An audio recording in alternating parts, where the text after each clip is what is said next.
Yes, indeed, of course. Pleasant good night to all and sundry, East, West, North, South, Central in Trinidad, our friends in Tobago, and wherever you are, streaming on the World Wide Web. It is, yes, the time for the Corridor Transformation with your host, Lennox Smith.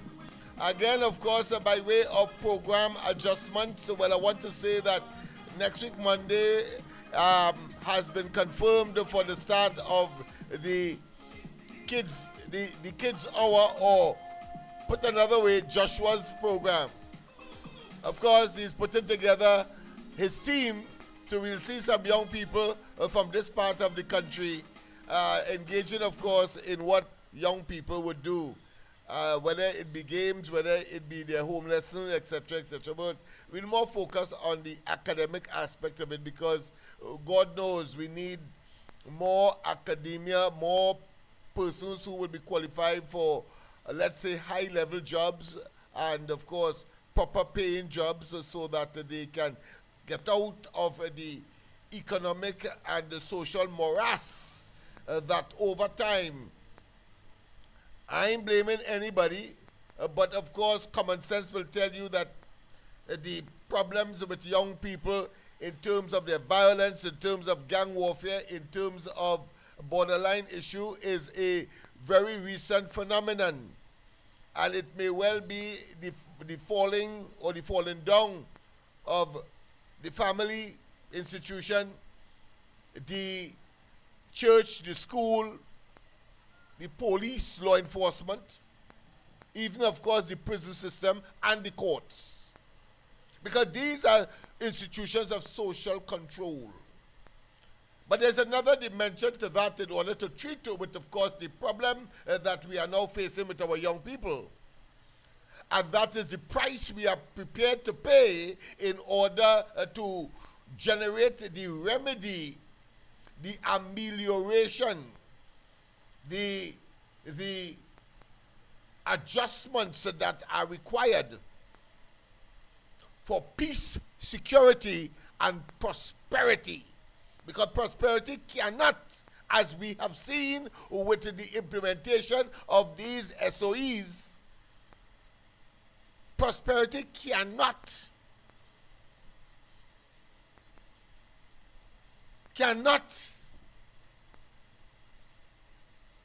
be established, cannot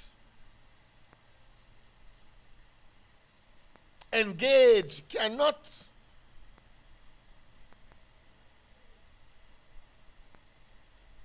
materialize, cannot flourish in a state of anarchy, in a state of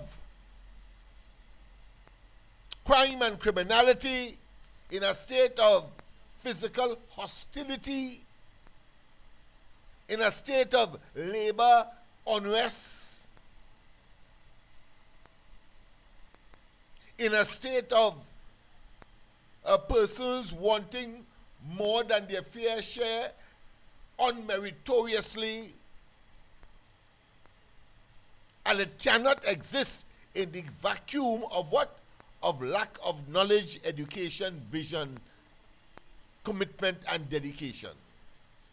Let us not waste time. Let us not waste time. So, of course, as we said, as part of our adjustments to the program, we will focus and assist those young artists and so on. And you know, before that, we would Mighty Sparrow, Kitchener, and so on. We have come up now exponentially to, of course, the young people who are doing yeoman service and are moving Trinidad and Tobago to the next dimension. Because side by side with those who are generating the havoc and the concern that we would have had, there are those who are doing wonderful. And we have to highlight them as a means of balance. Those who are at the university, those who are studying hard at the secondary level, those who are studying hard and assiduously at the primary level, those who would have done well in their C exams. So that is another category that we must have not just respect, but to also highlight, because they exist. Whilst we are concerned about, of course, those, to bring them up to scratch so that they could at least get where those who are doing well are.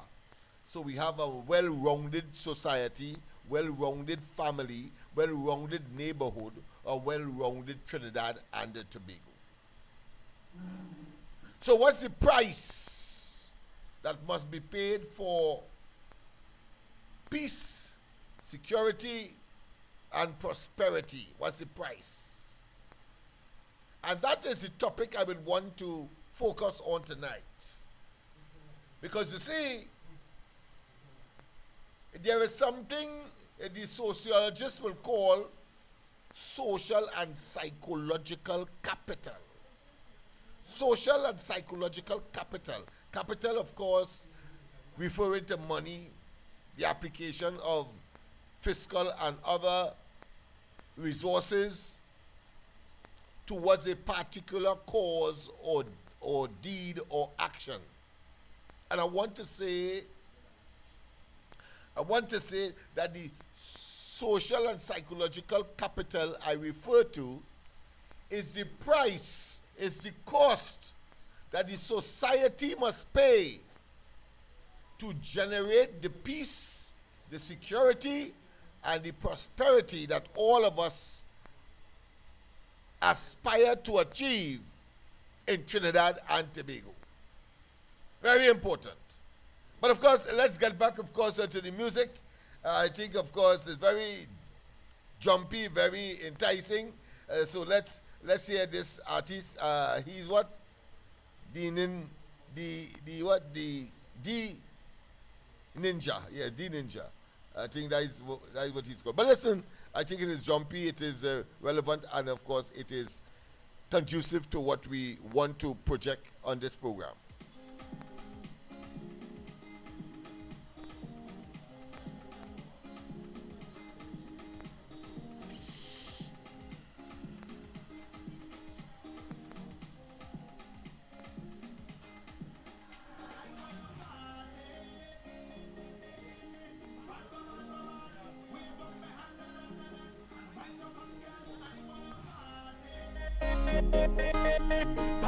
Man, wave up my hand and wind up on girl. And you know when we doing it, you don't know we doing it proper. And you know when we doing it, you don't know we doing it proper. And you know when we doing it, yeah we doing it proper. Yes indeed, we are doing it proper. We are doing it proper. And therefore, of course, I think consistent with the theme tonight, we have a duty and responsibility to find ways and means. And I want to also emphasize there is no need to reinvent the wheel. When I heard about Zoso, I said, look at that. I tell you frankly, even though I am a member of the current government in the context of the coalition of interests, I said, look at that. But I will accept if those who have, of course, evolved to the decision-making processes, because let's face it, you could be in government, but you're not part of the day-to-day decision-making and ultimate policy direction. And while you may have an input, or while you may have an opportunity to speak to certain people depending on the level at which you can speak, and then, of course, all of your best advice will fall on deaf ears. Thank God we have something called social media, and what we are engaged now called corridor transformation, so that the message goes out there and hopefully it will fall on fertile ears. Fertile ears, yes. Some people would use the term fertile ground, but I say fertile ears. You see, because I have said it, and there is no need, one, to reinvent the wheel. There is no need to push your hand in fire to know it burns. There is a cadre of individuals and or institutions that are within the bosom of the communities where the elements, the negative elements, the criminal elements, the delinquent elements, the bullies come from. And to be more specific, of course, what the law enforcement designate as what? As crime hotspots. So I think that speaks volumes and for itself. And so, if side by side, juxtaposed, you have the negative elements, whether it be gangsters, whether it be gang leaders, but you also have, on the other hand, elements that in spite of the existence and the proliferation and the dominance and the concern of the society, you have people who are on what is called the positive side of things. The church goes without saying, because there are, I don't think there are more churches per capita, or put another way, per capita community. Let me be more specific. Per capita community between, of course, East Port of Spain and let's say Mova or Malik heading east and covering, of course, the Laventils. Many people don't know, but you have Laventil on the hill and you have Laventil on the flat, as we will call it, on the plain. And I tell you, every kind of church in Trinidad and Tobago you could think of has settled or have settled there. So that we know that that is a positive thing. We accept that as a given, as a maxim. It is axiomatic. But on the mundane side, because let's face it, in spite of the presence of these religious and moral and ethical and virtuous elements in the maelstrom, if you want to call it that, of the negatives, we see that the negatives seem to be overwhelming, seem to have dominated the concerns of the society. And it ought to, because there is a cadre of members of the same geographic and sociological space that engage in, of course, maiming and killing and anti-good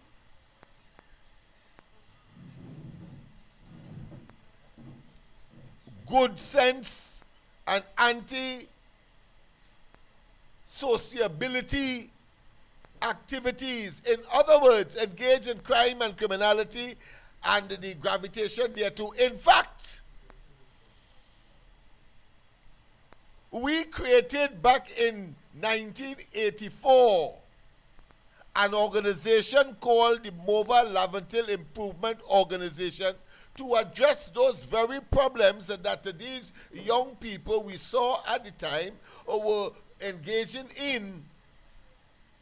Because they would tell us, sitting on the block, for example, that listen, I went to the youth camp, or I came out from Serval, or some other training experience, whether it be a private person, a tradesman, as they were called, whether mechanic, whether, of course, is sewing, tailoring, whether it be seamstress, whether it be cosmetology, you name it, across the board. And they will tell you, Mr. Smith, I have to be here now because I have nothing to do, even though I have a skill. So just imagine those who don't have a skill, what they would have been saying.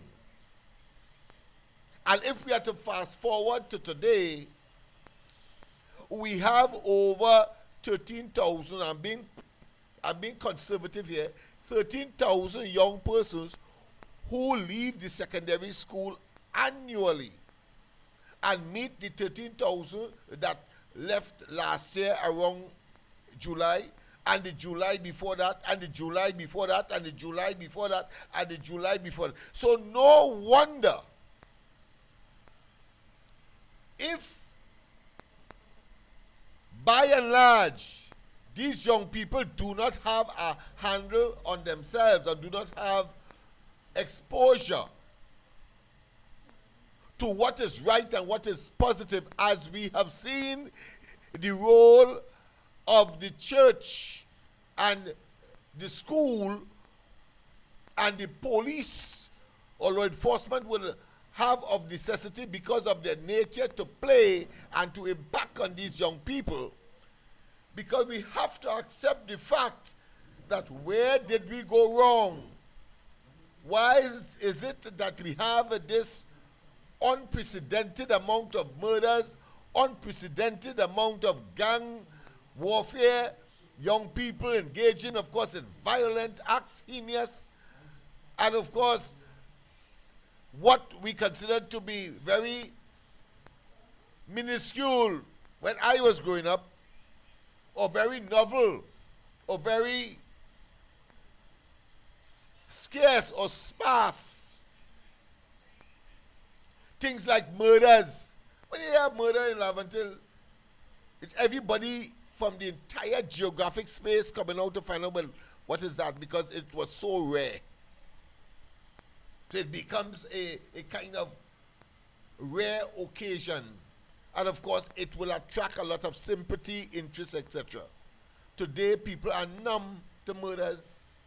You know what I say people are numb to murders. I had the unfortunate experience. One of our members who used to be on this very said program, Ricky, late Ricky, on New Year's morning, he was shot right at the corner of Prince and George Street. Died. Right there. And I was looking, of course, to see the response of the community. And the community here, clearly, I'm referring to a collective, but the community is made up of individuals. So a community is the sum of the individuals that make up that community, obviously. And it was nonchalant generally, except, of course, for the immediate family of the victim, who, of course, were there crying and engaged, of course, in emotional and other humane action that one would associate with when your flesh and blood is, of course, affected in that manner. But beyond that, there was in my view, there were very little concern. That is how Inuit, and the act itself shows that there is a callous, unsavory, and increasingly dangerous respect for what? For life. For life. And the question is, how did we reach there? Well, there is no simple answer. And that is why today I did issue on social media some advice and some taunting, what I consider to be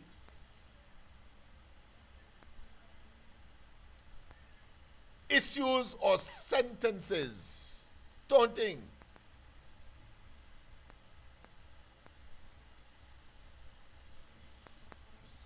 We would have had by concerned people in the community Zoso-like programs already. There's no need to reinvent that. We had that already. It was the very MLIO that we created in 1984 that, of course, graduated over 6,000 young people between 1984 and, of course, 1990, if you want to put a time frame, when, of course, we were at the peak. Over 300 youths gathering to learn good etiquette and, of course, good interpersonal relationship, apart from learning a skill. I mean, get them to learn the skill when they feel they come to learn a skill. No, we utilized the time we had as dedicated group of instructors to look at the affect, what is called in education, the affective quality of the individual. The ability to say kind things, the ability to say good morning, the ability, of course, to respect your elders, the ability, of course, to respect people's property, don't steal. Because we had to do it. Whilst, of course, we would say the normal routine prayer,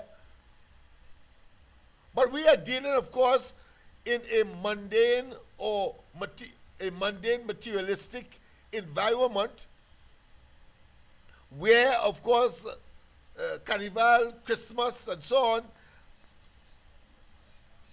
generally is seen as a time for frolic and merriment. In other words, not so focused on the tenets of any religious doctrine, and therefore the adherence thereto. So you have to find an alternative.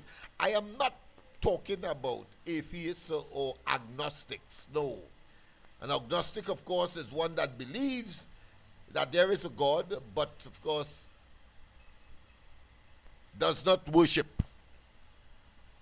The atheist, of course, believes in none of the above. No God, and therefore doesn't worship. But the fact is that we have that in the community where we exist and from which these criminal elements emerges and would have been nurtured to the point where, and I've said it over and over, and it is worth, of course, saying why I'm saying all of this and taking my time. Because it's almost a year that we have been in government. Notice I'm saying we. And I'm still to have any discussion or see anyone who knows what I know and whose knowledge and experience will generate the kind of amelioration on a sustained basis, not temporary, hairy-fairy. You suddenly have some kind of eureka moment where you suddenly have a burst of intelligence, and ultimately it turns out to be zero because the impact is ephemeral or temporary at best. At best. As the cycle continues. Yesterday on the ground report, we had, of course, a discussion of that nature. Not exactly what we are discussing tonight, but certainly it is worth being referenced and to put in the mortar, so to speak, or in the matrix of the problem that we are facing and the inability of those who are in decision-making position, whether they are technocrats, whether they are politicians, whether they are shakers and movers and leaders, whether it be in business, whether it be from the social perspective, whether it be altruistic in terms of persons who may be engaged in providing services to address some specific social problems, whether it be in the health sector, such as Alzheimer's or such as family planning, for example, or simply providing educational opportunities for kindergarten, or indeed providing some evening classes or lessons, or engage in sports across the board, whether it's football, cricket, basketball, etc. Yes, you have all of that. But it's important that we understand that all of them have to come together, and the common thread that must now be uppermost in everybody's mind, especially if you are an educator, if you are a deliverer of training opportunities for young people, is that we have a crisis of attitude, a crisis of vision, and a crisis of leadership. In other words, poor leadership. That has to be.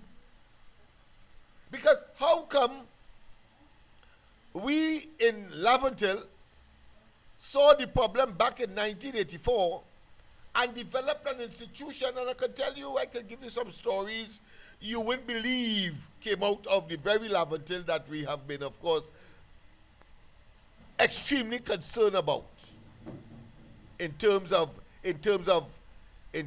the social condition, in particular, of course, the proliferation or the creation of gangs, criminals, and they are the ones right now are being targeted by the police, and of course those so-called detention orders, many of them, in fact right now, what is conspicuous on Nelson, George, Prince, Upper Nelson, the Harp, Belmont, etc., is the noticeable absence of the regular guy who would be on the streets,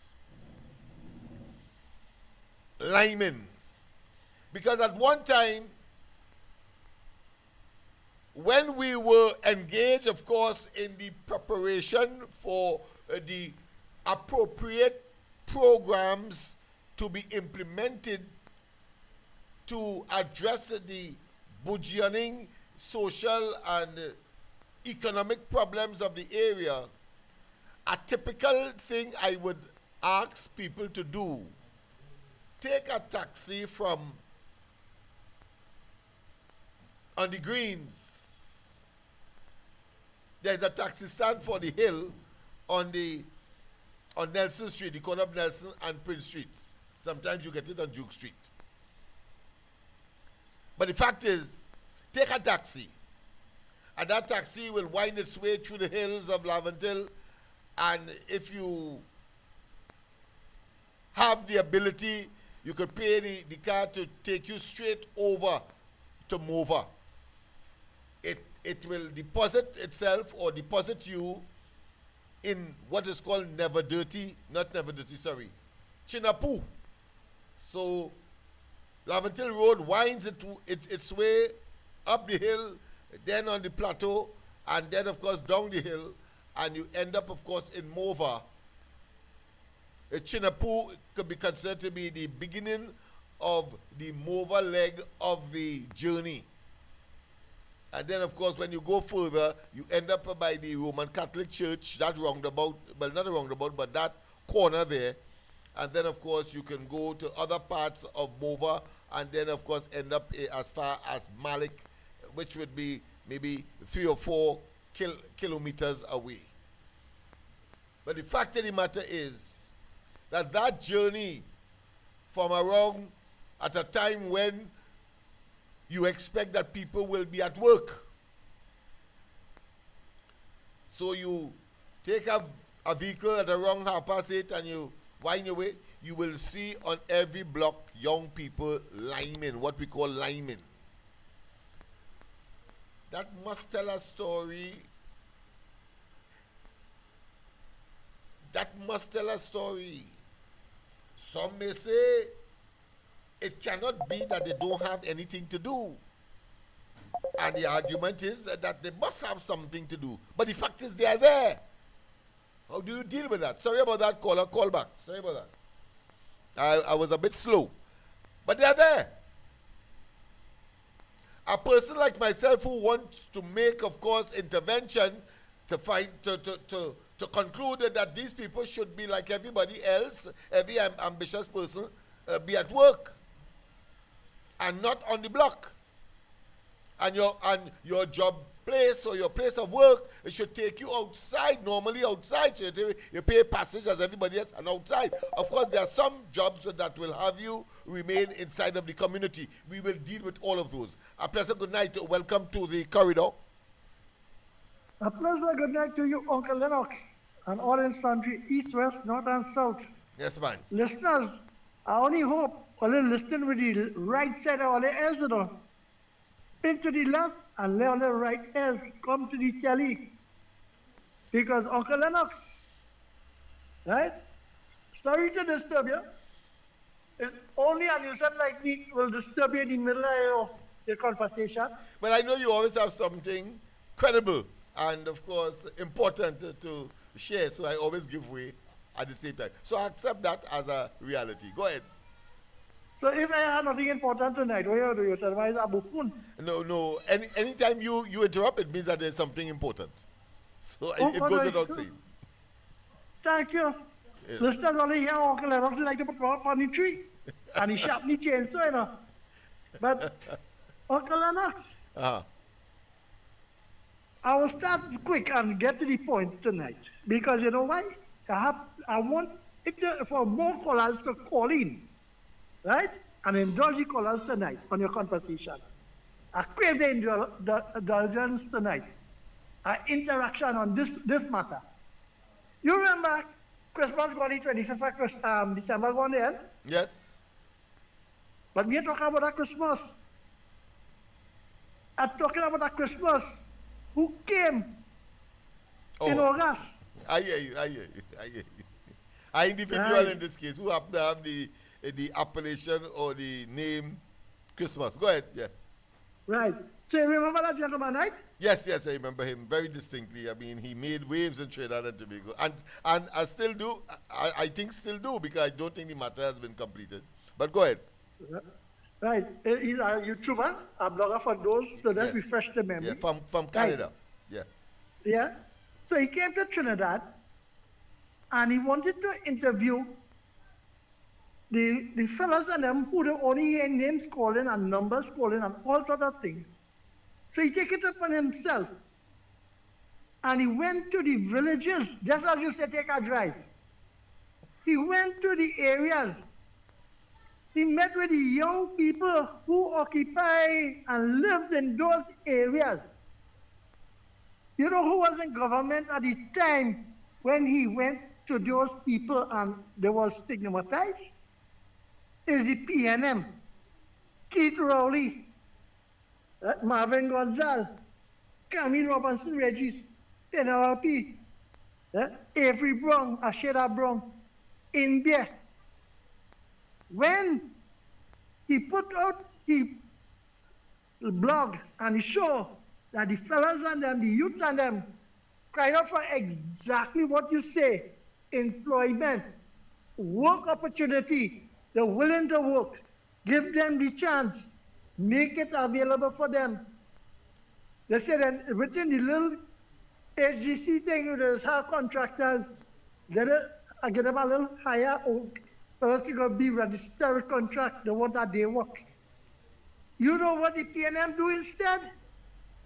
They put a case on the fellow who bring the information forward. And the Keith Rowley led PNM. Tell them, young fellas and them, they have no time with them. Then when water was more than flour, Fitzgerald Hines and he come out, Keith Rowley, that he have $100 million to give the vulnerable and to help them come out of poverty, because poverty does lead to crime and unemployment does lead to crime. But when they did already have it for free to implement it, did they implement it? So I say that to highlight that your work, what you are doing, plenty of the naysayers will say, look where you have a little building there, and what purpose is serving, and what he doing. Because you know why they'll say the PNM student never say that? Because when you uplift the African diaspora in your area after how much years, because it had a visitor came after 30 years and come back into this country, they say, I remember, you see that, you see where the Catholic Church there? Right, the only thing, this at the school is concrete. I say no, because it burned down, the board one burned down, up the hill by the Catholic Church. Our Lady of Fatima, yes, that school that was there, yes. Right? Yeah. Correct? And yes. They used to have pilgrimage. Yes. Come in and celebrating. Huh? Yes. Up the hill there. Yeah. They move of course, the Stages of the Cross as well would have been annual feature of the Catholic community up the hill.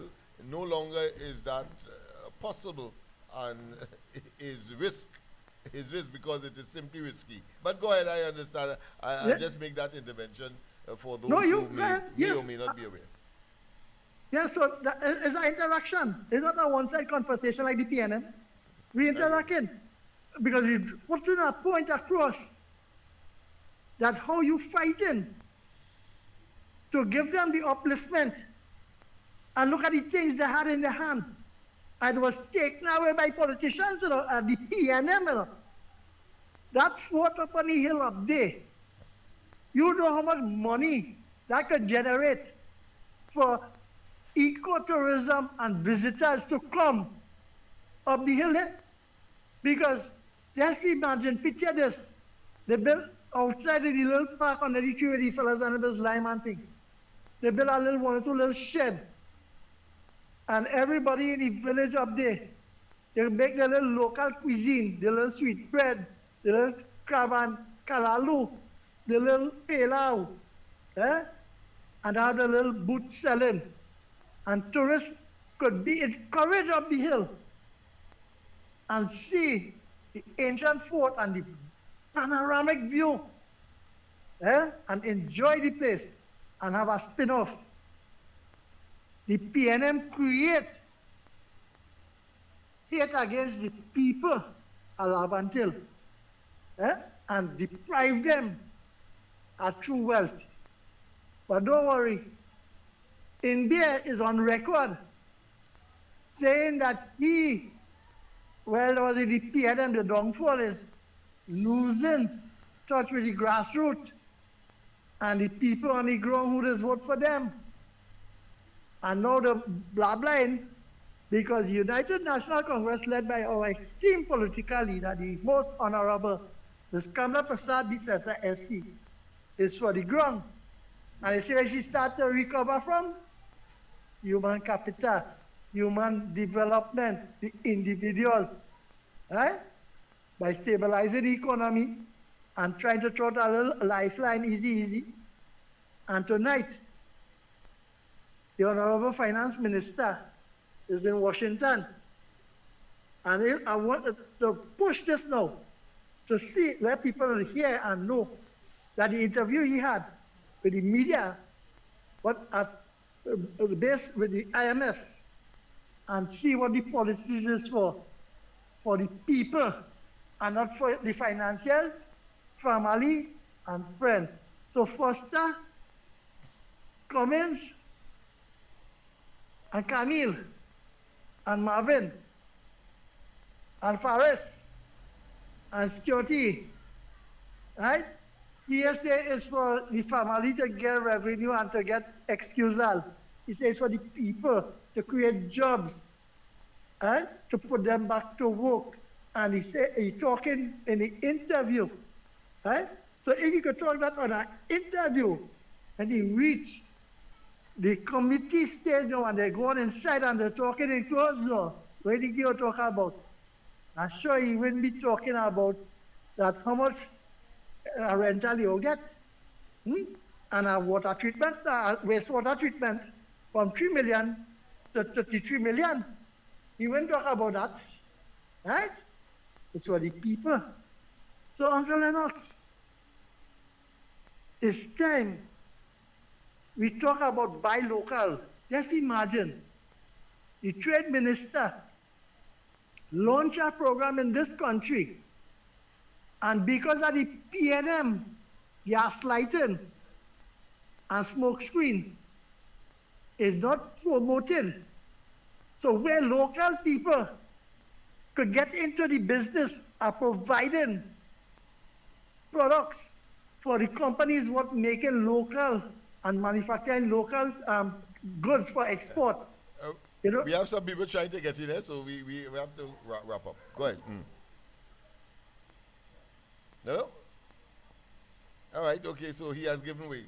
The congenial and sensitive individual that he is.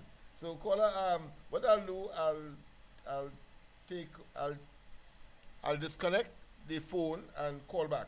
So we'll get you on the system rather than having to use the handset, all right? So just bear with me there. But you would have observed me smiling when the caller from Faizabad was speaking, because it is a refreshing thing to see that persons from so far could understand and could comment with such detail as to what is happening in East Port of Spain, Laventille,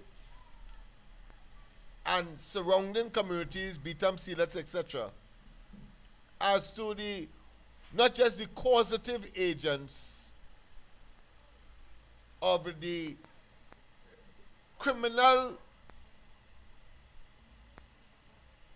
seemingly intractable problem,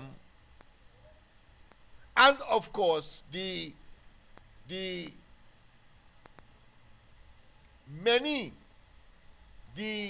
too many young people gravitating there too. So it has become a daily obsession to address the problem of youth antisocial behavior. And don't tell me you don't understand what I am saying, because who you think or what you think caused 3 consecutive SOEs? What you think? Let's go to the line. Pleasant good night. Welcome to the corridor. Good night, doctor. Good night, my friend. Yeah, I just have a little message for the doctor. Go ahead. Yes.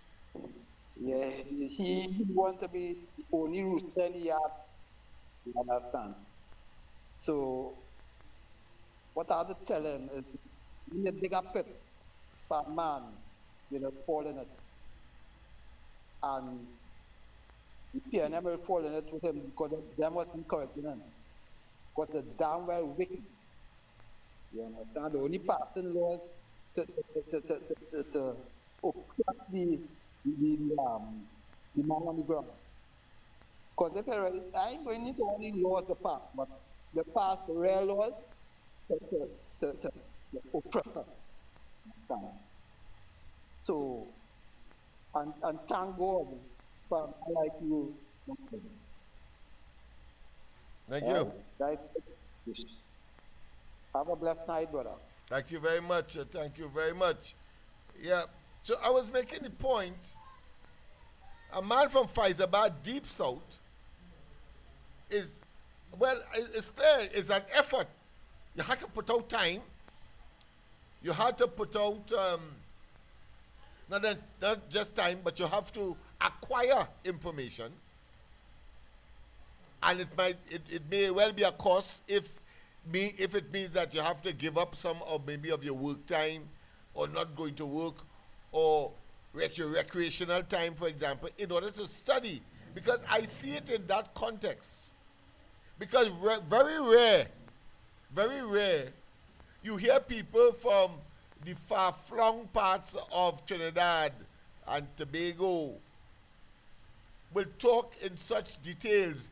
They will regurgitate what they see or hear or read on social media, in the newspapers, and on television and or radio. But they wouldn't take the time. You see, there was a time when, during the Robinson administration, I was able to get most of the cabinet right up in Passy Street in Laventille on the hill. So they have the very panoramic view that the caller talked about in front of them. But it attracted a statement that I could never forget and indelibly implanted in my mind from, of course, the then Prime Minister, A.N.R. Robinson, the late A.N.R. Robinson. And when it was his turn to speak after I would have completed my presentation, I think I read about 5 or 6 pages. I have all of them, they're sweating, no air condition. But of course, there was an open place, and so the breeze, the northeast trade wind was hitting them inside there. But the body heat was too much, and then the galvanized roof that we had, we didn't have anything, of course, with a ceiling. A galvanized roof, of course, had people sweating. But I thought it was important then. But what made me more convinced that I did the right thing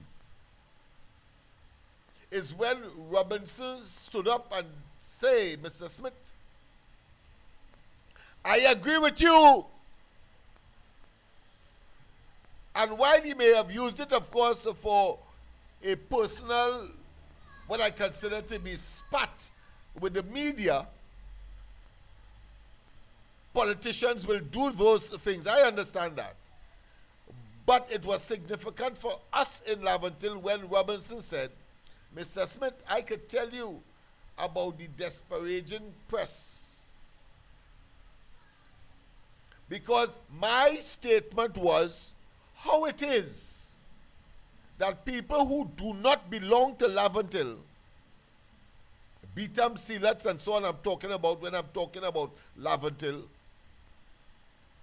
that socio-economic commonality where police and law enforcement have a particular interest, not for developmental purposes, but to confine and to jail and to, of course, charge. How come people outside of that area, Guayari, Point Fortin, of course, Faizabad and so on, would know not to come to Laventille or avoid Laventille? And then, of course, I pointed out the only way that could happen is because of in essence, the bad press we get. And I was making the point not to decry the press, even though the press, of course, said that.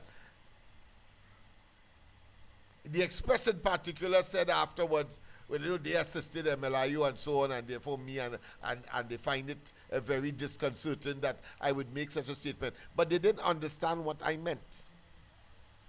I was making the point that, listen, the only way people would know about the negativities and therefore to avoid Laventille and not provide even politicians and decision makers, controllers of the country's purse or finances.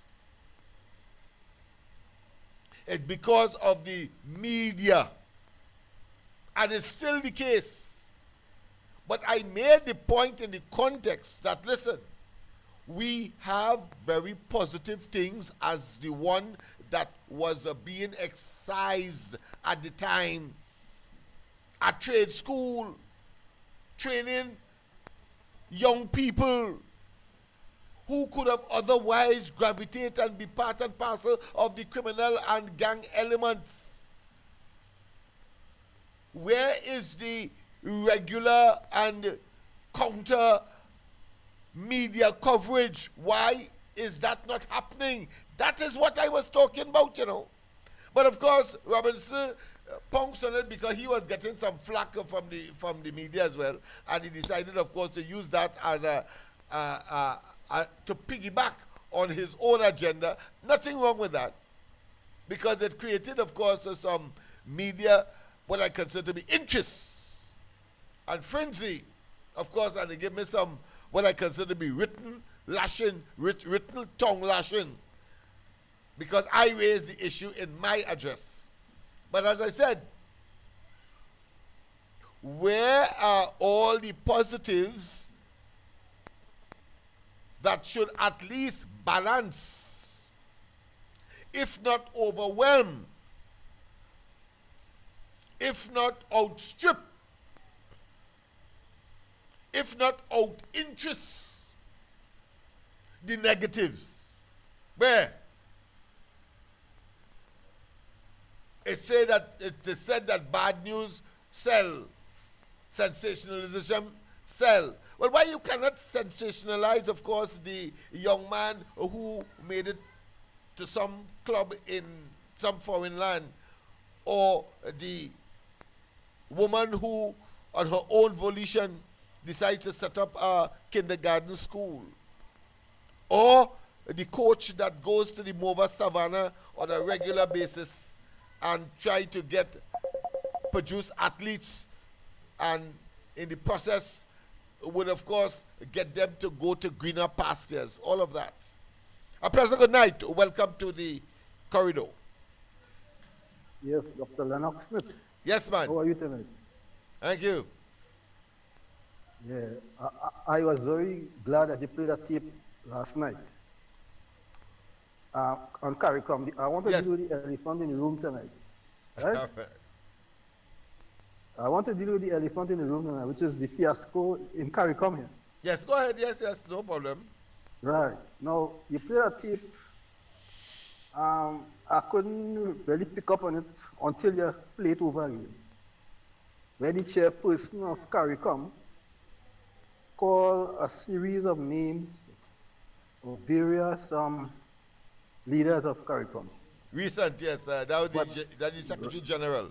Yes, Carla. Yes. Carla, Bennett. But for some reason, our Prime Minister's name was left out. Yes. No, you think that was done intentionally? Yes, it has to be. It is her duty to be thorough in matters like that. So she has in fact left it out, and you know whether the intention was that, but it would of course left a sour taste in the Trinidad and Tobago delegation and the Trinidad and Tobago Prime Minister. Obviously, you call everybody else who were recent, and you call, and of course you call one. You started by, of course, May, when of course the month before the new government and the new Prime Minister came into office in Trinidad. Come on, that couldn't be by accident. That couldn't be an omission. That couldn't be inadvertent. No, it's deliberate. But go ahead. Yeah. So let us say that Caricom have now become a boys and girls club. Man, go to the top of the class. I have drawn a similar conclusion. Okay. Now, I on Sunday night, I listened to the opposition leader, Penny. She was chastising the Prime Minister for making statements and causing confusion in Caricom.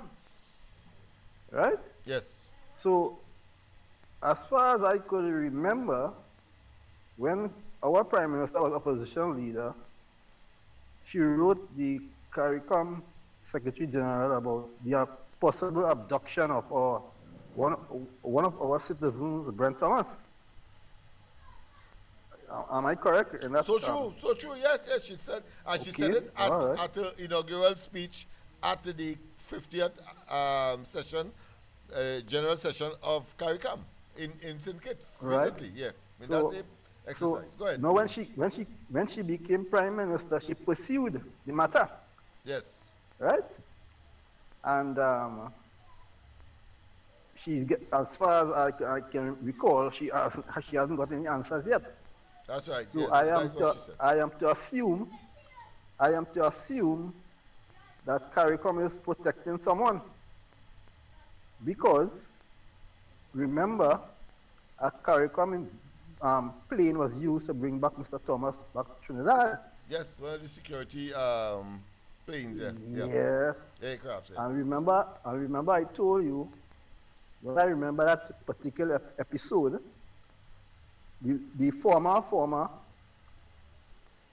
flew out of Trinidad in a haste to Barbados. Remember? Yes. Right. Claiming that it has nothing to do with anything else, but he's going on a holiday. Okay. So, isn't this something similar to the meritless with the Commissioner of Police at the time, Gary Griffith?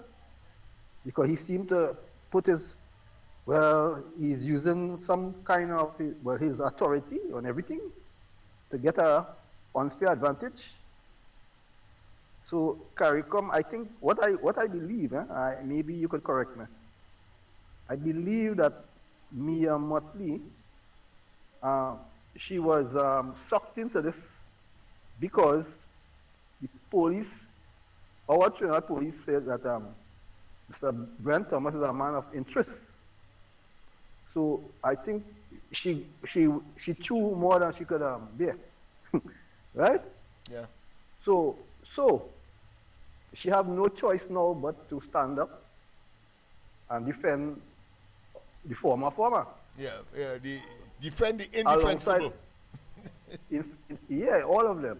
Now, I want to draw your attention to something else. Go ahead. Now, the Assistant Secretary General is in charge of security for Caricom. Yes. I think her name is Solomon, and she is the wife of our former Attorney General, the one who they say does lie plenty. Yeah. So isn't there a connection there now? Don't you think there's a connection there? No, well, I see a connection in the context of the elections, when, of course, the Prime Minister then was very anxious and made it very clear that Caricom will be coming, but he was very nonchalant with respect, of course, the Commonwealth Secretariat. And then, well, one wondered, well, why is he so interested now in, of course, providing independent observers? There must be something more in the matter than the person. And true to form, it was discovered that, of course, a major player in the Caricom Secretariat, who would have, of course, been part or would have been responsible for selecting the people to come to observe our elections here in Trinidad, was, of course, the wife of Limo. You're right. Yes. So you see why I told you is a boys and girls club? And that is why I told you go to the top of the class. I have drawn a similar conclusion, yes. All right, my friend. So you take care. How do you know the virus here now? So, yes, no. I think that is a objective and very, what I consider to be fair and extremely, what I consider to be objective analysis of the situation. So, well done, my friend. Yeah, well done. Okay, Yes, so you take care. Yes. Well, people, of course, don't believe that you have to talk of what I would have been referring to in the context tonight of Laventille and East Port of Spain and so on. But remember, behind all of that is one objective. All what I'm saying tonight is one objective. All the information that you may or may not be familiar with, one objective is to avoid the present administration from going the route that we in the know, we who are committed to this cause all of our adult life and in the vineyard, so to speak, or inside of the belly of the whale, I like to use that term, or in the bosom of the thing. We have seen over and over where governments come into office, whether it's NAR, whether it be the UNC under Pandey, whether it be the UNC under the now Prime Minister, or whether it be the PNM over the years, they come into office that has been the experience. And when they get into office, they suddenly know everything. Everything. Pay no, or put another way, little attention, lip service, or maybe a half a airing from those who have demonstrated a unique knowledge, understanding, and better yet, have demonstrated by practical implementation that could be recorded and analyzed to see the efficaciousness or the effectiveness and whether or not it could be used for pursuing, and in this case, of course, dealing with young people that are delinquent in a community that has produced more than its fair share. And you don't understand that you need to seek the advice of these people, or at least bring them to the table so that they can make their input. Unfortunately, and that is why I believe it is critical to raise it, because we have the mechanism. It will be remiss of me. It is almost stupid of me to have all of this resource at my disposal to reach where it matters for the first time. I've never seen that before. I could not have, of course, 10 years ago, 15 years ago, have that video in the back of me and speak, of course, to the whole world, including, of course, those who are in office at the time and now, to let them understand that there are elements within these communities that know more than you by far, and have done and practiced and tested. So this is no reinventing of the wheel.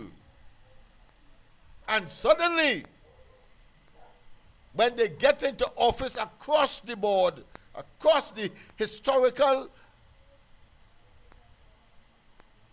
realities of the existence of those who have control of the national purse and policy decision making for prioritization. And if it is that crime and criminality, young people gravitating to a life of crime, and of course in gangs, and of course borderline, and all of the, what I consider be nuances, or the special terminology that we would use inside of the community in the execution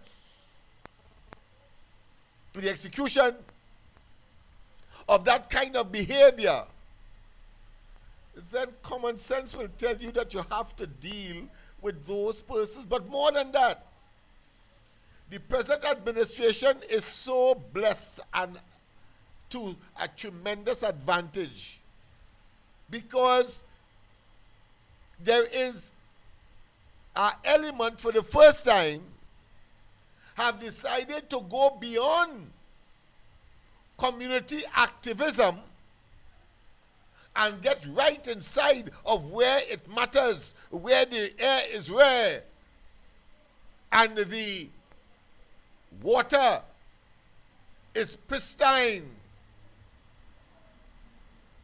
to be part, in other words, of the coalition of interests. And while, of course, I consider the situation to be very, very salvageable,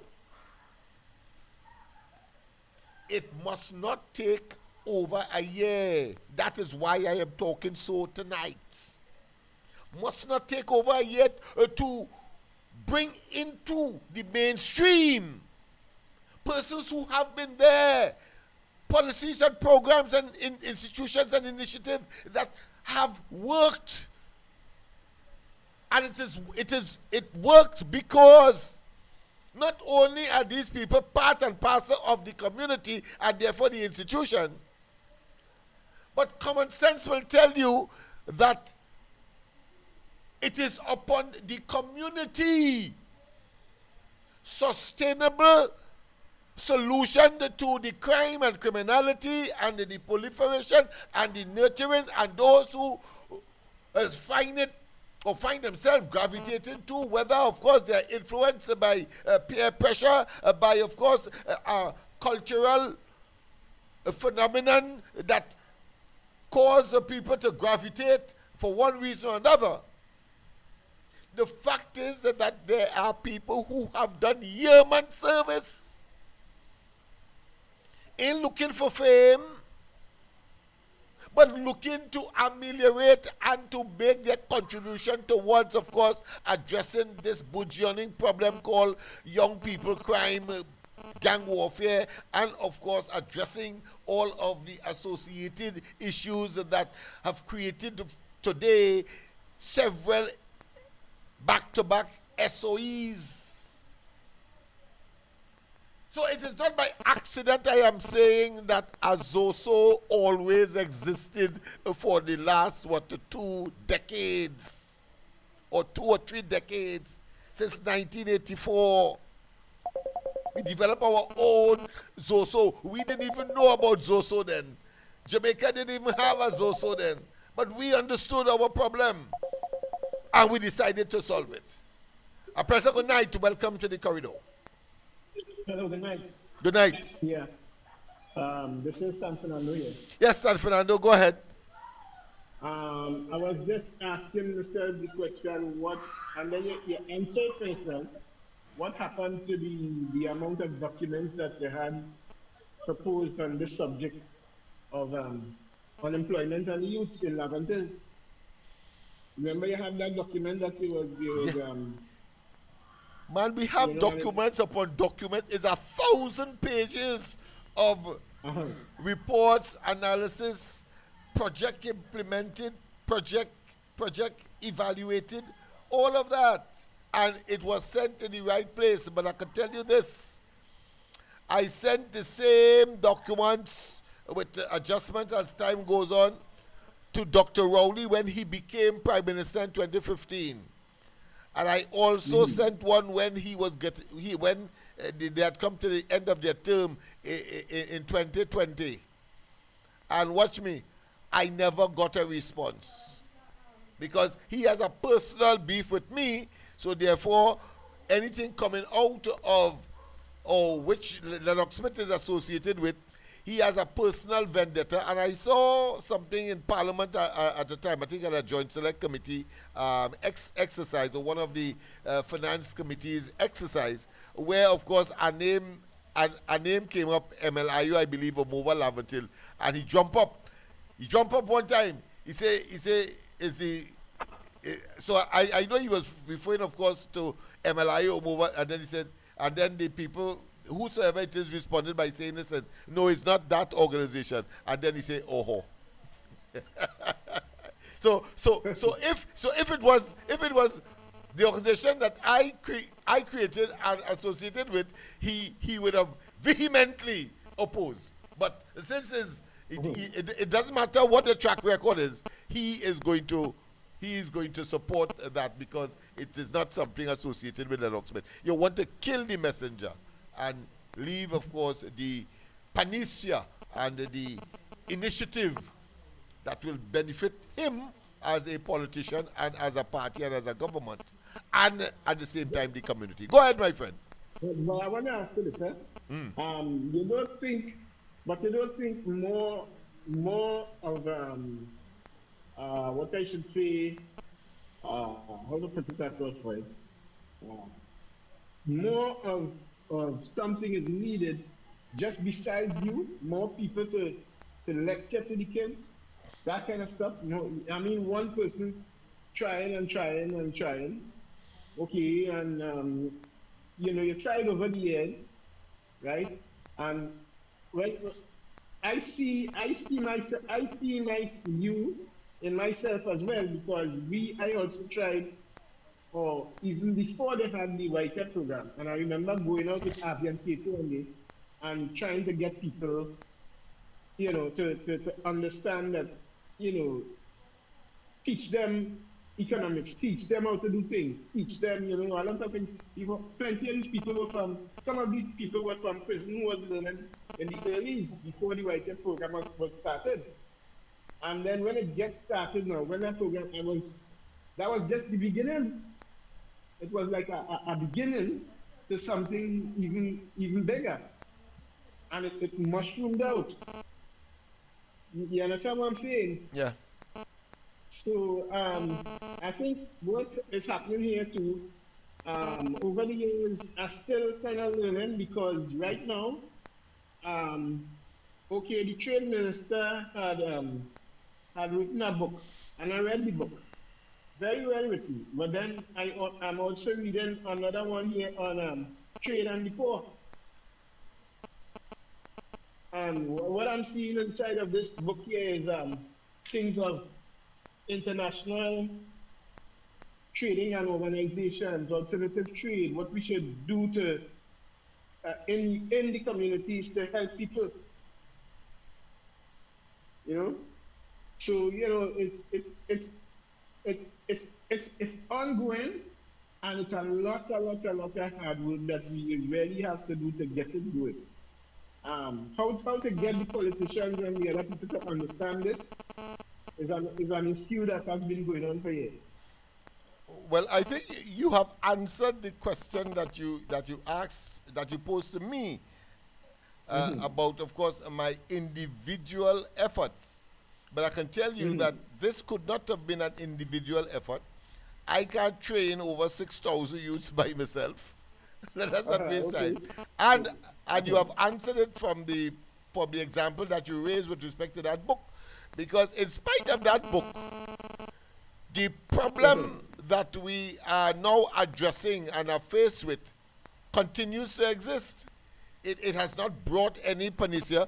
I want to tell you with respect to what I see. I see that and in specificity, that the focus is on Laventille. So it is not a national program. We have seen the success in terms of, as I mentioned, among others, the over 6,000 young people working, of course, in different parts of the economy in Trinidad, whether the bus service, whether it be in police, army, etc., all over the place. Some went away as well. And of course, some are businessmen and women. But I would have expected ultimately, because remember, that is an individual thing. In essence, so that the gains made, and because of the sufficiency of impact. Let me tell you, I can give you stories that you would believe that should take a fella like me and or the program, if you want to disassociate the personality from it, to any part of the globe, and it will be successful. But there is a need for people like myself to understand, which of course I took some time to understand, because I assumed that, listen, if you're doing good, good will naturally follow. No, it's not necessarily so. If you're doing good, there are those who would make it their business to tarnish, to malign, because of pure jealousy, because they see in others that which they cannot do. Right? So you get why am I saying that? And I'm saying that here it is, I have hitched my wagon now to the politicians, where prior to that, I would say now I will operate at the level of the community. But I want to show you this. I want to show you this. And whether you measure that as success, that is a matter for you and for others who are listening. Why it is, for example, that Serval doing the same thing as we are doing, but they are being, of course, nurtured, supported and financed partially at least by the state. How come we have not been able to be so considered, even though we are doing equal work? Why? Because let me see if I can answer. Go ahead. Because it is a problem that started off from slavery, and that it has culturalized itself. Go to the top of the class. From the time you say slavery, and therefore you talk about attitude and hating of your own kind, and you can go on and on. Yeah. We were conditioned to say that if something comes out from Laventil, Beetham, and so on, equal, and let me tell you something, it's not just equal, it is much more powerful. They know that than Serval, because Serval will be taking those young people who are still at home, who will still listen to their parents, or whose parents could still send them to school, and they will go to school and of course learn their work. But you're talking about an organization now that picks up the dregs, if you want to call that. I'm not referring to the children or the students as dregs, but I'm just using it as a term to point out that here it is. You are getting those who have had the ability to defy their parents, to have the potential, and in fact are engaged in crime and criminality, and you have to take them. So Volley had them, you know. I had to take them. The worst, in other words, the worst of them, but you leave it to those who are least capable of doing a sustainable and a complete job. You understand where I'm coming from? And that's right. And therefore the slavery talk has to be that these people are rubbing shoulders with the upper echelons of the society, whether it be business or whether it be, of course, 1%, as the case may be. And the politicians, unfortunately, across the board, respect that. And therefore, what they represent, the Catholic edifice, if you want to call it that, and therefore that has an international flavor, and they want to be in. So when these fellas approach them, they see it as an honor and will empty the treasury on them and leave you with nothing, but expects that the community will respond appropriately, and the police will have the problems that they have today, and the politicians will have the problems that they have today, by of course keeping these people high and low and dry, without of course making the necessary input. If they were only smart, they would make the input.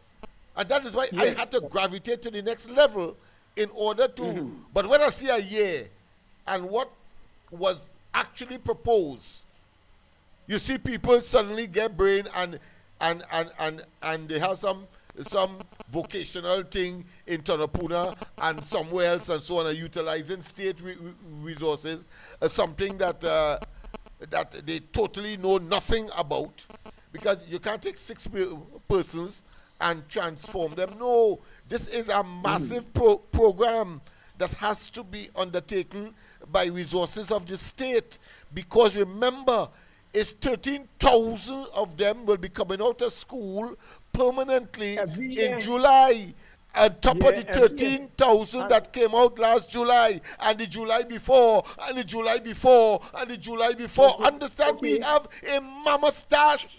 And they have to understand. Somehow they have to understand. Go ahead, my friend. For years I've been hearing, okay, all right, Trinidad and Tobago have 1.4 million people. And like it's growing. Right? So years I've been hearing that. Now if you say 15,000 people coming out of school without nothing to do or where to go to get you know, and the numbers to me will grow. Of course, I am not saying that the whole 13 will gravitate to a life of crime, but a sufficient critical mass has been doing so over the years. That is why we have that problem, and we have that tremendous concern. But how do you do it? You're scratching your head and you're fiddling and so on, and you're of course scratching the surface with a few of them. No, it is a strategic approach, and I say the MLIO approach should be nationally executed, but it has to be recognized by those who control the purse string and have the most to gain by addressing that problem of young people engaging in crime or have the potential to engage in crime because of the other factors over which I and you don't have any control, including, of course, the state, but you could put the appropriate sustainable measures to at least control, reduce considerably to an acceptable level, because you're not going to eradicate crime, but you wouldn't have the plethora of murders on a yearly basis and a daily basis as we are seeing in recent times. All right. Listen to this. I just told you that I'm reading a book based on trade and the poor. The impact of international trade on developing countries, written by John Midley. Now, the last one I would call here, that's the one that interests me the most. So, from the contents of the book, right? It have about 11 specific contents. But let me just give you 4 here. And the last one I'll give you is where we are at right now in Trinidad. Okay. Right? Yeah. Introduction and why countries trade. Trade effects. Primary commodities. And this one, the last one here, the lifeblood drains away. So the lifeblood of our system is being drained away simply because we're not understanding how to fix that problem. You understand what I'm saying? Yes, go ahead. Yes, I'll comment after. And it's very difficult to fix it, and at some point, somewhere along the line, it will have the people who will come in to do it, you know, right? And they will be criticized for doing it. Just as you and I are being criticized daily for doing what we're doing, right? But something has to step in somewhere. That's my belief, you know, in order for this problem to be solved. Because I'm interested in it because we simply don't want a society where we hearing like how it was under the PNM, right? Crime went up by 90%. You understand? 679 people were murdered in 1 year. And then it was growing. So we don't want that kind of thing to happen. So I believe it should have more people to really understand the issue and do something about it. You see, I agree with you. The point is that who are these people? You see, because there's a lot. There's a lot out there. But the fact of the matter is that there are debilitating factors. I have had the unfortunate or fortunate experience of having a church take over the program because we said, well, look, we ain't getting no money. We had to tell people bring dashing and so on in order to bubble up a pot and so on. So listen, 300 youths on we hand of the type that everybody concerned about, right? So it's a whole school, right? Then, so when they say, well, look, you need this divine intervention, within 2 months, they're gone because they didn't realize that what we are dealing with is the raw macaw. We're talking about young people who have lived a hard life and therefore would take nothing to disrespect you or to perpetrate some violent act. That's what we're talking about. Yeah. Right? So this is no hairy-fairy mission. You have to have stomach and you have to have the capacity. So what we did, I paused the video. You'll see that document behind me. We went as far as to registering. It is in fact right here. The certificate is here. Registering as a private school. So we have all these structures and all the regulatory requirements as a serval. In other words, serval must be would have been registered as a private school. A part of the legislation as far as education is concerned, the educational laws, that is permissible. But yet still, when you put in your application to the various ministries where serval itself is getting from, whether it be social development or Ministry of Education, it's like pulling teeth from a baby or pulling out people's eye teeth, right? But of course, I expect the situation to be different now because we got the formula and it's early days yet.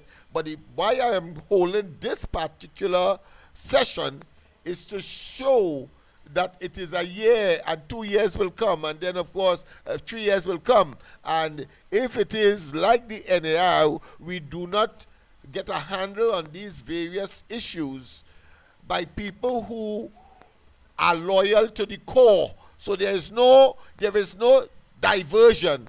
There is no moving forward and pulling up your handbrakes. It is people who are committed to the government, if you want to call it that, and the programs of the government. Then they should be allowed as well, especially if they are coming in as part of the round table, so to speak, elements. That's all we are saying. And you will hear me talking, not just here, but in other places, on those matters.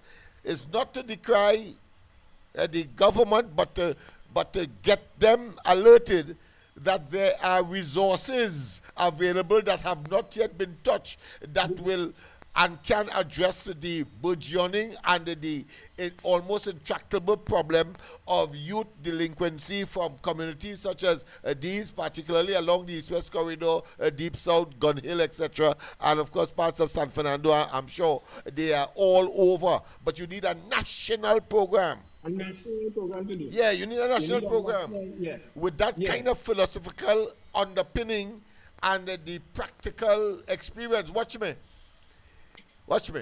You cannot go in a government institution, and you've been teaching as well. But you could go in a government institution and use as a teacher obscene language. No. No, you can't. Immediate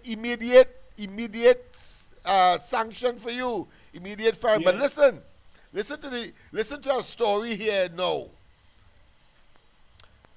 We got Royal Bank to give every single student, over 300 students, the bank lift its operations and came up to the school and give every one of them a bank account, each having $5.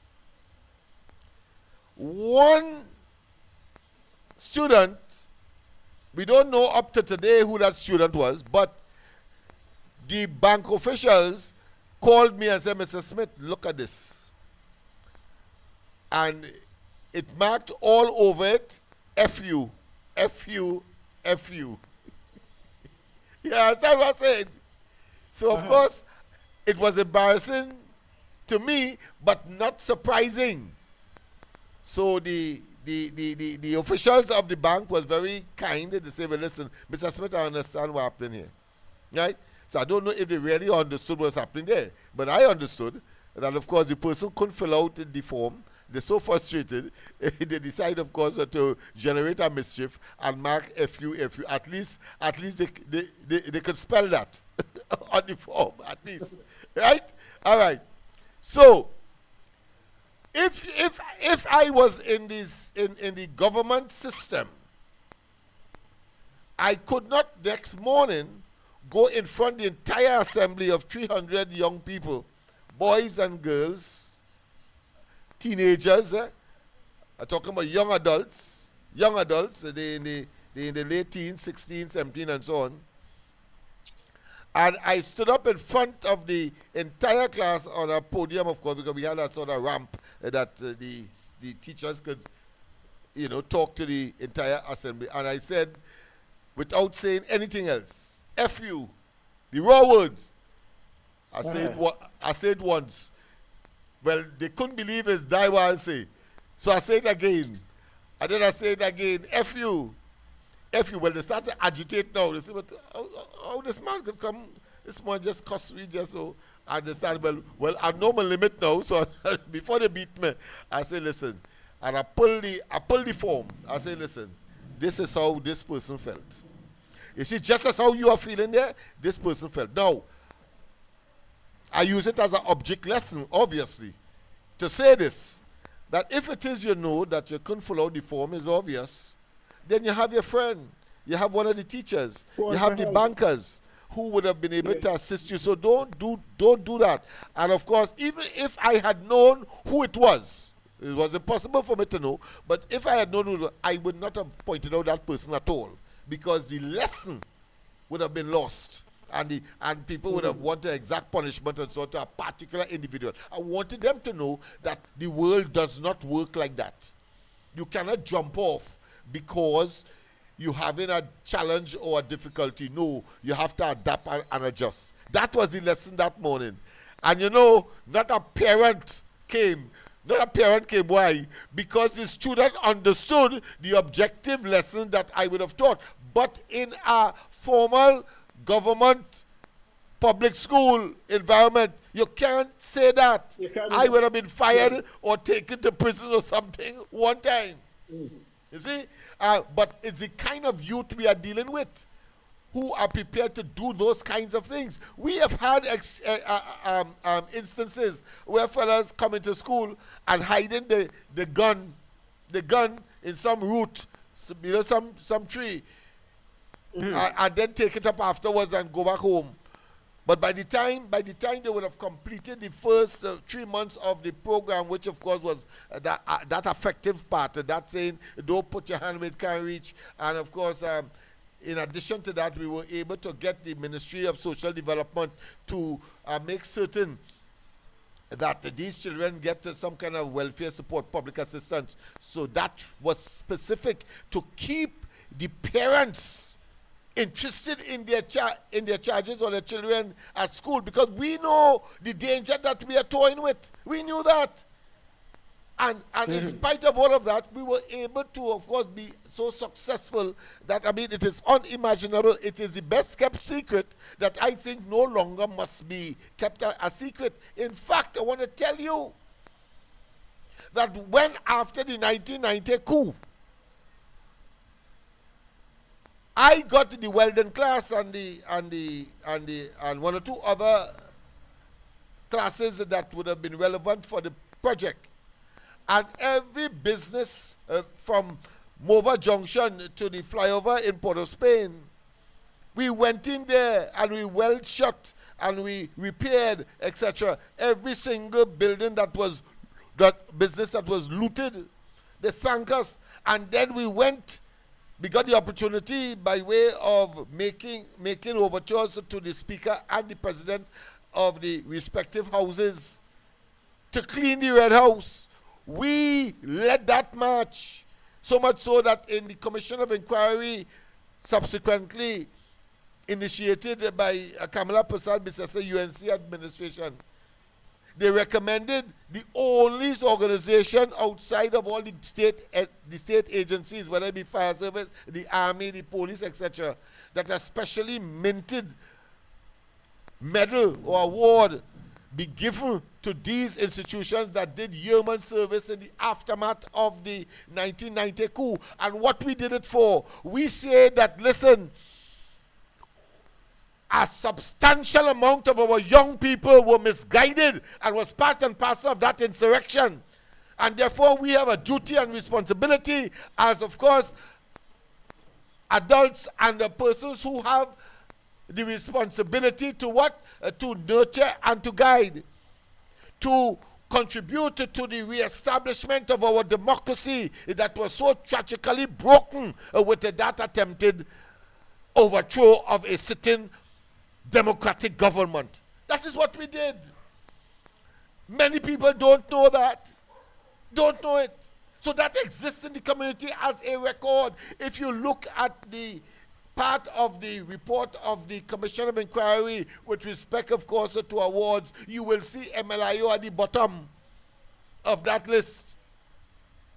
slated for an award that is yet to be given to anybody for that matter. But I know that in the fullness of time that will happen. So I'm just giving you some synopsis or some examples as to how significant the MLIO approach to treating with these young people a best kept secret that no longer must be kept secret. Because we develop a methodology to deal specifically with those gangsters. We in every term, for example, we will give some scholarships and so on, free of charge. Come to school, and they get the same benefit. But who these scholarships will go to? We will send 2 to every village council, and we will send 2 as well to the fella that we know. And we know the bad boys and them and the leaders and so on. We send them 2 to send 2 fellas or 2 women, as the case may be, or a man and a woman, to come to school for free. What that does, it does not necessarily increase the pride of the gangster. It does, of course, increase the powers of the village council and so on, because here it is, they have a lot of people to choose from, and of course, and they feel good to know that they could send 2 students on a scholarship at MLIU with full, of course, credentials and program benefits and so on.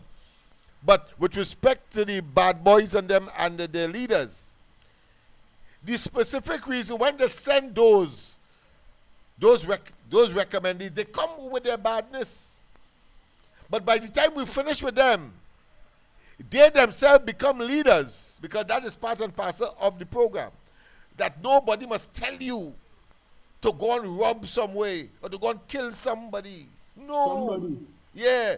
So what happened invariably is that they go back into the community. They're still, of course, under the influence of the fella who was responsible for giving them the opportunity in the community, the leader. But we would instruct when the person that would have been given that opportunity by the gang leader, listen, you have to be independent. You want to set up a business because the leader have a business and he is getting all the contracts. You should set up your own business too, etc., etc. And so once we get them in that learning environment, that training, learning, teacher, student environment, we make wonders. And watch me. Let me finally say that, because we going past. I could talk all night. Let me give you another deliberate example. When we saw that there was this borderline situation developing, and our students come from East Port of Spain and Laventille in the main, but we used to get from Chaguanas and so on. But that we limit that. Right, a fella had to be real good to get in our program if they're not from Laventille, Beetham, Sealats, Belmont, etc. But let me show you this. When we realize the borderline issue, I'm showing you how institutions must be able to be adaptive and resourceful. We said, listen, these are young people, both girls and boys, 16, 17, and so on. And of course, it's natural that they will be attracted to each other, boyfriend, girlfriend scenario. And you know what? We introduce a specific program to make certain when we observe that a boy is attracted to a girl or vice versa, as is normal in such a situation, we inquire as to where the boy and or the girl lives. Why we do that? Why we did that? Because no boy or girl, let's say you're from Picton, you can't like a girl or a boy in Picton. You have to like a girl or a boy from Mova. You understand why? You understand why? Because Yeah. today, because of the lack of that kind of understanding by those who are in authority, the borderline issue exists. So if a fella today lose his mind and decide to move from John and going to Mova, they kill him. Yeah. But if everybody girlfriend is from different parts but away from their own community, and everybody had to sign peace in order to get access to the girlfriend or the boyfriend, that was the philosophy behind that initiative. That was deliberate and was implemented on the compound and within the program of the MLIO experience. Just showing you that.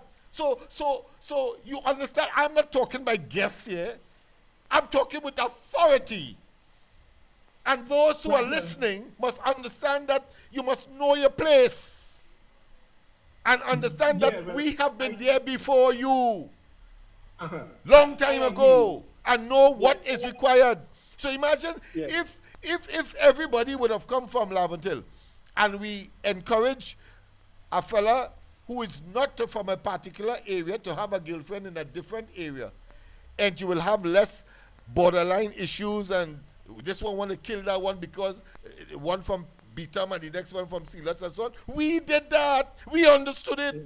As I'm understanding it now and projecting it to you. But of course, we have plenty more time. Go ahead. Yeah, but that's why I'm reading this book, Trade and the Poor. Yes. And that chapter that I tell you about the lifeblood drains away. You know, I will continue to read it and see where maybe things might help. I might come up with some ideas. There's always room for improvement. There's always room to add. You see, this is a very elastic situation, because human beings you're dealing with, human beings will respond differently to the same situation in every test.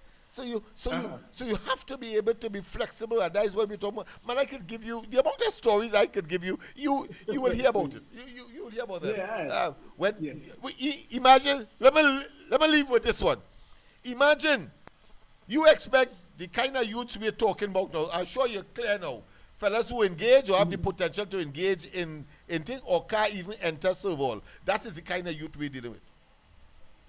Would you imagine that those kind of youth will want to come to a program like that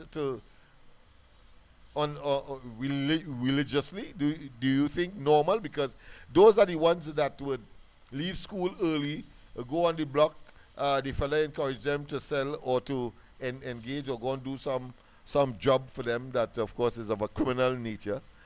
You think that they would have been concerned about coming to school to learn a trade?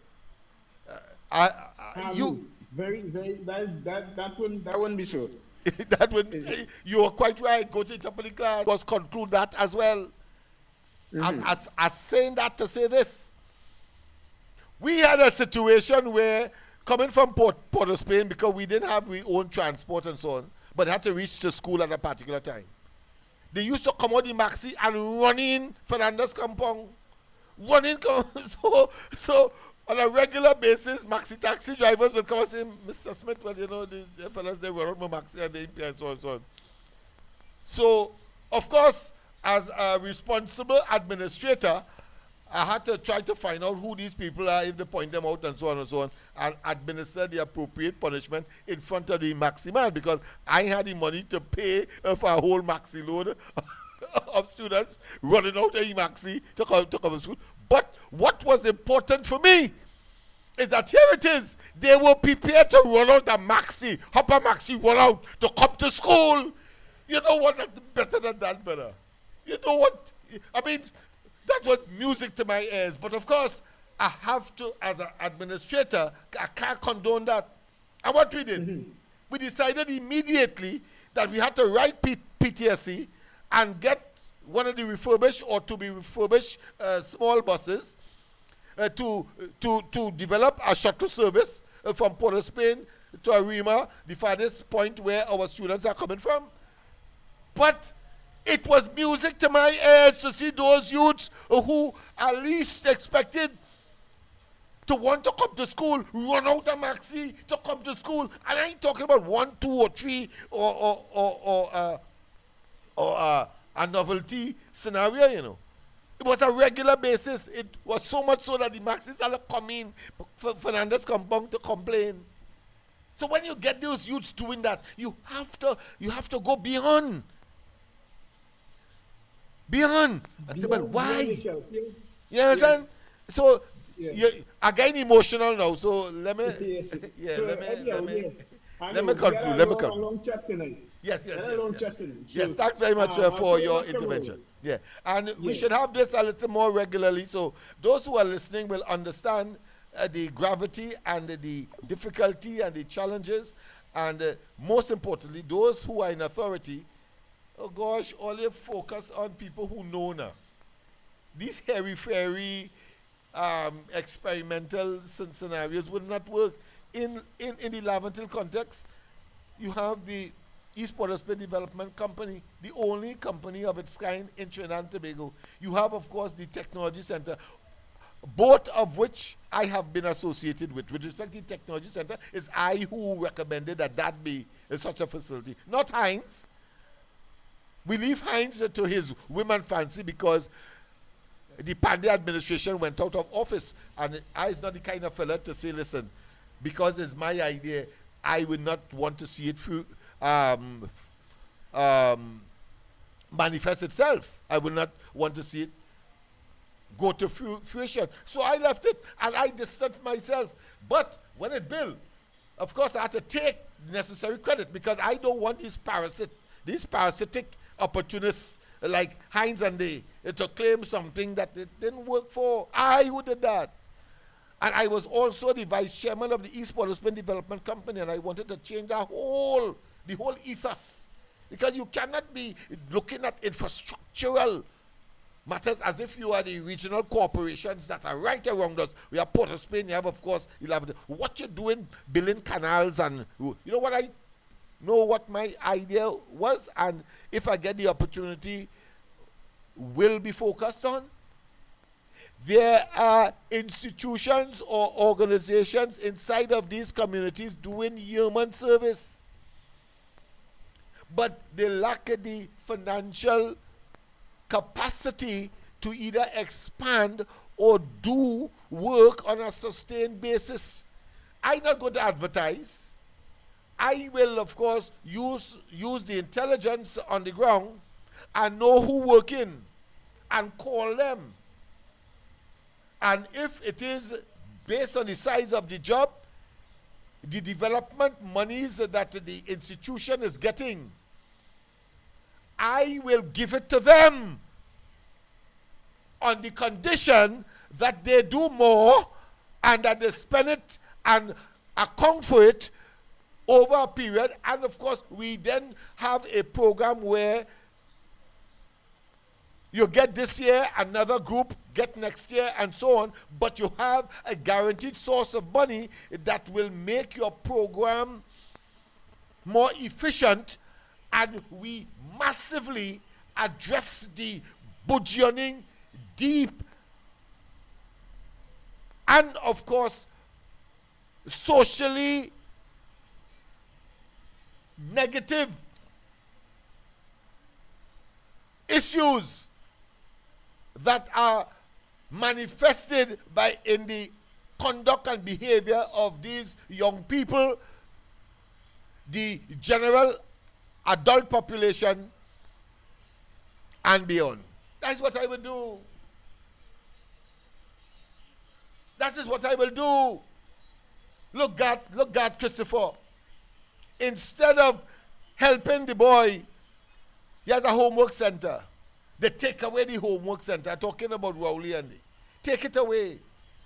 Archbishop Burke Children's Home, that went under as well, under the PNM. The Street Children program by Penny, not Beckles, she can't contemplate that. But Listra Penny, a massive program, gone under. and them comfortable with that. And every single one of those institutions that we would have lost because the good heart and the good-natured originators or the inventors or the creators get frustrated and say, not me, I done with that. Every single one you lose represent a loss, or put another way, an increase in the number of delinquent young people, and of course the people who would be left to their own whim and fancy, and if the culture, and if of course the influence is crime and criminality, gun culture, etc., they will blast it, take it up, and they will run with it. Thus we have this massive catastrophe on top of every single year. In fact, at one time, of the 13,000 9,000 when we had common entrance, and they didn't have the schools available as the C has now. Of the 9,000 that would have failed or the system couldn't provide for them, I'm talking about common entrance here now, 700 to 900 came from Laventille alone. We did the work. And we knew that that is what we have to deal with on an annual basis as the numbers increase, as the years advance. Nothing different to the 13,000 nationally that are leaving, and therefore what is required is a national program in order to address this blasted problem. And I'm going to show you tomorrow. Tomorrow is what? Tomorrow is Thursday, right? I'm going to show you tomorrow how easy it is from where we stand. I put it to Manning already, and the most they did was to give it to, yes, it's good, but lip service. I'll show you. We know. I do not want this administration, for lack of, or put another way, because of myopia and self-serving, and suddenly they know everything, and lose the opportunity to address on a permanent basis. Because that is why I supported the ZOSO. I said, all right, if that's the case, then ZOSO is the solution, because for the first time, the government will be, according to the community aspect of ZOSO, is obligated to treat with those very issues that I'm referring to here, whether it be training, or whether it be employment opportunities, or whether it be training for employment opportunities, or whether it be social welfare intervention and so on, and of course infrastructural improvement, and therefore generating work in itself, and therefore the improvement and the contribution, and no longer the second class and third class status that this community feel.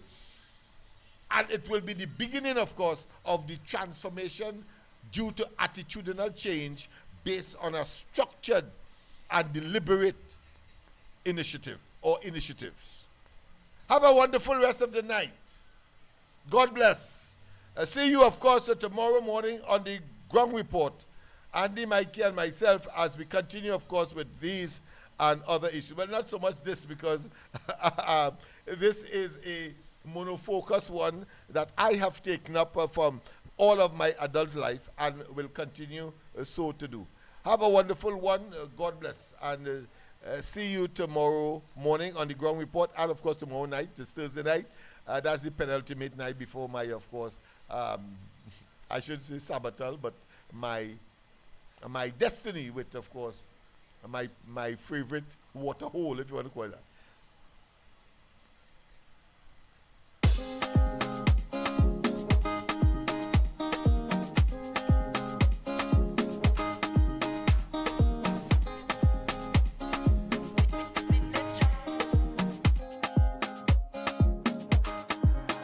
I wanna party. Bad.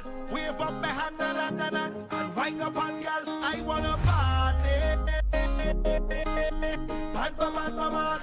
Wave up my hand and wind up on girl. And you know when we doing it, you don't know we doing it proper. And you know when we doing it, you don't know we doing it proper. And you know when we doing it, yeah we doing it, yeah we